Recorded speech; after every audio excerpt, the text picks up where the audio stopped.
খুব অবাক কাণ্ড না? কেন্দ্রীয় তদন্তকারী সংস্থা কোনো একটা বেসরকারি জায়গায় রেড করতে যাচ্ছেন, সেখানে মাননীয় মুখ্যমন্ত্রী পুলিশ বাহিনীদের নিয়ে, আমলাদের নিয়ে পৌঁছে যাচ্ছেন। এ কোন কোন নিয়মানুবর্তিতা? এটা কোন ন্যায় ব্যবস্থা ভারতবর্ষে আমরা দেখতে পাচ্ছি? অত্যন্ত দুর্ভাগ্যজনক। আরে এই পরিযায়ী পাখিদের মতন ইডি এবং সিবিআইরা মাঝে মাঝে আসবে বাংলাতে, রেড করবে, রেড করে বাইনারি পলিটিক্স তৈরি করবে, আবার 5 বছরের জন্য শীত ঘুমে চলে যাবে। প্রথম প্রশ্ন হচ্ছে, সিবিআই এবং ইডিকে গত 5 বছরে আপনাদের সাকসেস রেট কি? প্রায় 6000-এর ওপরে মামলা রুজু হয়েছে, 140টার মতন মামলাতে কনভিকশন হয়েছে।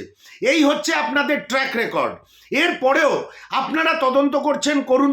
আর বাংলার মাননীয়া, যিনি একটি দুর্নীতিগ্রস্ত রাজনৈতিক দলের নেতৃত্ব দেন, তিনি চুরি ঢাকার চেষ্টা করবেনই।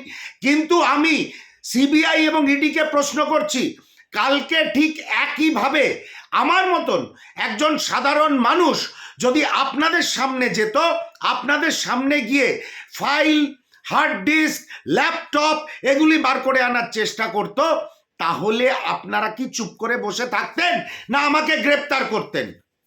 আমি তো মনে করি যারা আপনাদের সরকারি কাজে বাধা দিয়েছে তাদের গ্রেপ্তার করা উচিত ছিল।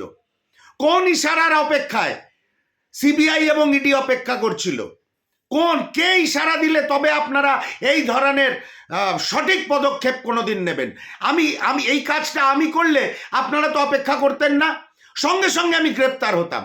আপনাদের সরকারি কাজে বাধা দেওয়া এটা একটা অপরাধ। সরকারি কাজ প্রতিবাদ করার জন্য আদালত রয়েছে, নিজেকে নির্দোষ প্রমাণ করার জন্য আদালত রয়েছে। আর এই যে আদালতে দুপক্ষ গেছেন, সিবিআই এবং ইডি বলছেন সরকারি কাজে বাধা দান, আবার তৃণমূল কংগ্রেস আদালতে গিয়ে বলছেন যে চুরি রুখতে আমরা গেছিলাম, আমাদের গোপন দস্তাবেজ, ক্যান্ডিডেট লিস্ট, আমাদের স্ট্র্যাটেজি চুরি করতে এসেছিল সিবিআই এবং ইডি। দুপক্ষই আপনারা আদালতে মক ফাইট করতে চলে গেছেন। আরে প্রথমে তো সিবিআই এবং ইডির পদক্ষেপ নেওয়া উচিত ছিল যে যারা আমাদের কাজে, আমাদের সরকারি কাজে বাধা দান করবে তাদের বিরুদ্ধে অন দ্য স্পট অ্যাকশন নেব। মমতা বন্দ্যোপাধ্যায় যদি ওখানে আমলাদের নিয়ে, পুলিশকে নিয়ে পৌঁছে থাকে, তার বিরুদ্ধে আপনারা অন দ্য স্পট অ্যাকশন নিলেন না কেন? কি কারণে?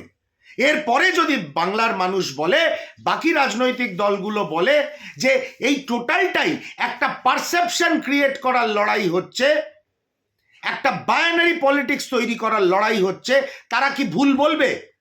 আমি সম্পূর্ণভাবে এই মত পোষণ করি, যারা সরকারি কাজে বাধা দেবে তাদেরও বাধা প্রাপ্ত করা উচিত। এমন নয় যে কেউ এসে বাধা দেবে এবং গোপন নথিপত্র, ল্যাপটপ, হার্ড ডিস্ক নিয়ে বেরিয়ে যাবে, তারপরে আপনারা মিষ্টি মিষ্টি হাসতে হাসতে আদালতে যাবেন। ভেরি সরি টু সে, এই দুপক্ষই একদম মক ফাইট করছেন। আজকের যে র্যালি, কোর্টে এই মামলা ওঠা, সবটাই একটা নাটক। বাংলার মানুষকে এই বাইনারি পলিটিক্সের ফাঁদে ফেলার চেষ্টা করছেন এই তৃণমূল কংগ্রেস আর ভারতীয় জনতা পার্টি। আর পরিশেষে একটা কথা বলি, কাল যারা সরকারি কাজে বাধা দান করেছিল, পুলিশ বাহিনী এবং আমলা নিয়ে পৌঁছে গেছিল, তাদের গ্রেপ্তার করা উচিত ছিল। আমি দৃঢ়ভাবে এই গ্রেপ্তারের দাবি জানাচ্ছি।